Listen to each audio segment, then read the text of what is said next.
Medicare for All. Ryan, Bernie has a new bill, and there's the SB 562 here in California. Tell us a little bit about that and what you think is good about it, and maybe critique it too. All right, so do you want me to start with 562 or the federal bill? Or what would you rather well, focus actually, on? what's the most relevant? Let's do that. The most relevant right now, just because 562 is now officially a 2-year bill, because yesterday was the last day they could release it. I can explain more of that later. Oh, but really? I think Wow. the federal bill right now is a little bit more pressing because it's part of that culture shift we were talking about. If you're talking about logistics of the bill, it's a fantastic bill. It has a ton of different funding options on the side, which is one of the main complaints people have.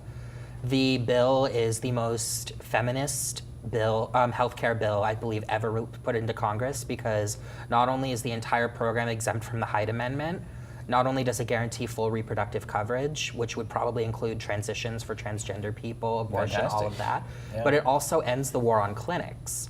Because the bill forbids states from raising standards on providers if it lowers access to care. And since they do things like hospital admitting privileges and all these other horrible gimmicks to shut clinics down, that would end. So states like Kentucky wouldn't be able to drive people away from abortion clinics anymore. The bill overall has a few flaws, of course. It's missing a few cost control measures. The funding hasn't been added to it yet. But it's a very detailed, comprehensive bill that would definitely be the kind of thing I would want to see proposed if it had a chance of passing, which unfortunately it doesn't. But that's the whole. But the whole point is, public opinion is shifting rapidly on single payer, which is why Bernie has introduced it. We're talking about what we can do now. The Medicare for All bill Bernie just proposed. And by the way, you have people from Bernie Sanders to Elizabeth Warren to Kamala Harris to even Max Baucus, who railed against single payer, went during the ACA negotiations. All of them are saying it's necessary. The Overton window is shifting, and that's Bernie's contribution by submitting this bill. May I ask, why do you think these politicians are shifting now? Yeah, good question. Eventually, money can't compensate for the fact that people are able to see what's right in front of them. And people right in front of them are seeing the complete abysmal failure of the Affordable Care Act. It's based on the German system, but it has nothing good from the German system. That's right. The companies aren't not for profit, the mandate's weak. It's just an entirely incomplete system, and people can see that. It's their wallets, it's their livelihoods, it's the fact that they have high deductibles. So if that's not dealt with, and the sad truth is they know the Affordable Care Act can't be improved, otherwise they double down on that. So people are realizing if you want to get elected, you have to eventually show people that at least you're hearing them. So healthcare is something that people see directly. I think I take a more pessimistic view of those politicians. And you said it, you have to show that you're hearing them, but I think they just want to jump on board because they don't want to be left out. Do you think this is a cynical ploy because of the crisis of the Demo-Republican Party rule that we've been experiencing? Duopoly. The duopoly, the crisis of the duopoly. I think it's a cynical has ploy nothing for to a do lot really of them. of any moral consideration. Absolutely This is not, good but for frankly I people. don't care. Because these people are in it for them, and if what it takes for them to do the right thing is to be worried about losing their cushy job as a senator, then I will take it. Just like a lot of libertarians want universal basic income, not because they care about other people, but because it would mean instead of a million different public assistance programs, you have one big program that's less bureaucracy.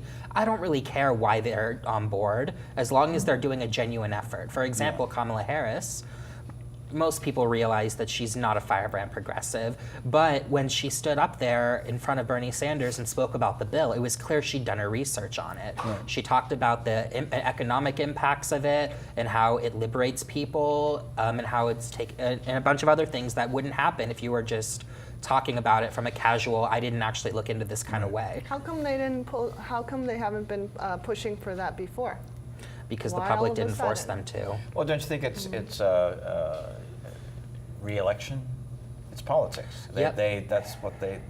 Whether they, I mean, look at what happened during the. I don't want to go into this a long time, but look what happened during the 2016 election. When they were putting together the Democratic platform, and what Bernie had 3 people, and then Debbie Wasserman Schultz could pick 3 people, and Hillary got to pick 4 for the committee. All of those progressive issues that were discussed, supposedly initially 80% of it was, initially accepted. They were saying, well, Bernie Sanders got 80% of what he initially wanted to put in there. But in the final outcome, you know how many of those progressive issues got passed by the committee? 0. So is that the politics we're looking at right now? I Is think it's there's all a shift. hot There air? is a shift.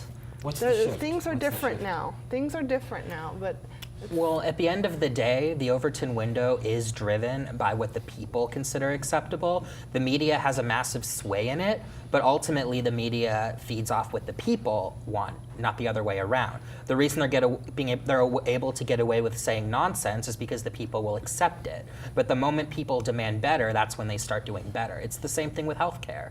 The people are starting to demand a single-payer system. The education's a big part of it. They realize the current system isn't working.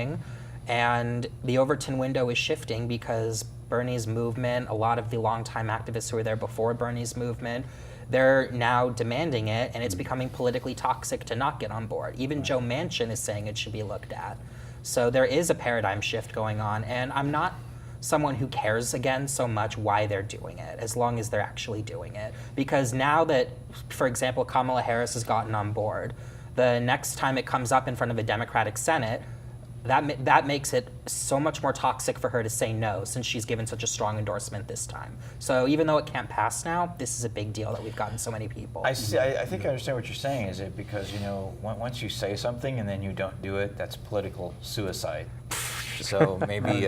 Could we say we're at a historical moment now where this is putting in the proverbial wedge in the door from an amendment, for the 28th Amendment to have universal health care as a right, and then putting in the next amendment for universal basic income, and then the next amendment for a right to a job, going back the crazy thing about it is we were talking earlier about the Universal Declaration of Human Rights. Well, I'm talking about 1944, FDR's Economic Bill of Rights, where he had 8 economic rights displayed. And education was a right. When I say a right, it cannot be disputed in Congress. In fact, Congress and the executive have to enforce it once it becomes a constitutional right. It's their obligation to do it. But right now, we're in that interim moment. What you were saying, this is where I'm unsure about the politicians, because they're very opportunistic and cynical. Most of them are bought off anyways. Well, it's not just that. It's the idea, if it's merely saying we're going to pass universal health care, are we passing it as a constitutional right? Or will it be repealed with the next administration? Because if it's right, that's a good point. And it's embedded in a permanent constitutional system. I'm not so concerned about that. And the reason being, once you give people something, it's very hard to take it away.